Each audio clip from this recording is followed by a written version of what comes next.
مشتاقين يا العابد يا بيبي العابد لإمكانياتك، للقطاتك، لإبداعاتك. نواف والكل شاف ما قدمه نواف فيما مضى. أهلا بعودة نواف، وإني أنتظر اللحظة التي يعود فيها عموري مع نواف. يا له من هلال في ذلك الوقت، كيف راح تكون الأمور؟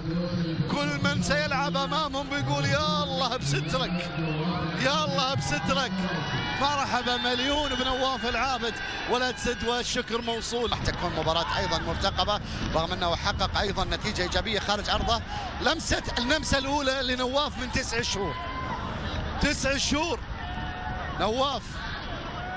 ولمسة نواف مو زي أي لمسة، إمكانياته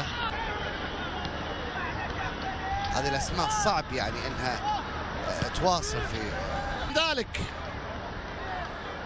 نواف العابد إلى إدواردو، إدواردو تصل لنواف. بيبي بيلعبها عالية عرضية، الكرة تصل سهلة ليد حارس. 60 دقيقة وأكثر أيها الأحبة على أحداث هذا اللقاء. هذا اللقاء الذي يجمع بين الفريقين في أربيل، ثاني مباراة تنقل على الهواء مباشرة من أربيل. أمور إن شاء الله تبشر بكل خير. نواف العابد لم، نواف العابد تقدم، نواف لعبها أمامية باتجاه إدواردو، سيطر عليها. الهلال أولا مكانه في السماء، مكانه فوق، لا تقول الهلال. كرة متواجدة، كرة أمامية لجوميز. العراقي ذهابا وإيابا 4-0 و2-0. سينتظر في القرعة من سيواجه. أحمد مرة ثانية لنواف العابد.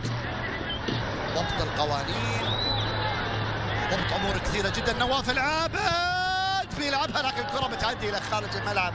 ضربة مرمى، ضربة مرمى. عودة حميدة يا كبير، عودة حميدة للنجم نواف العابد. سيبدأ تدريجيا للعودة. نجم كبير في كرة القدم السعودية والعربية، لكن هذا اللي أمامكم، هذا المدرب ابن 64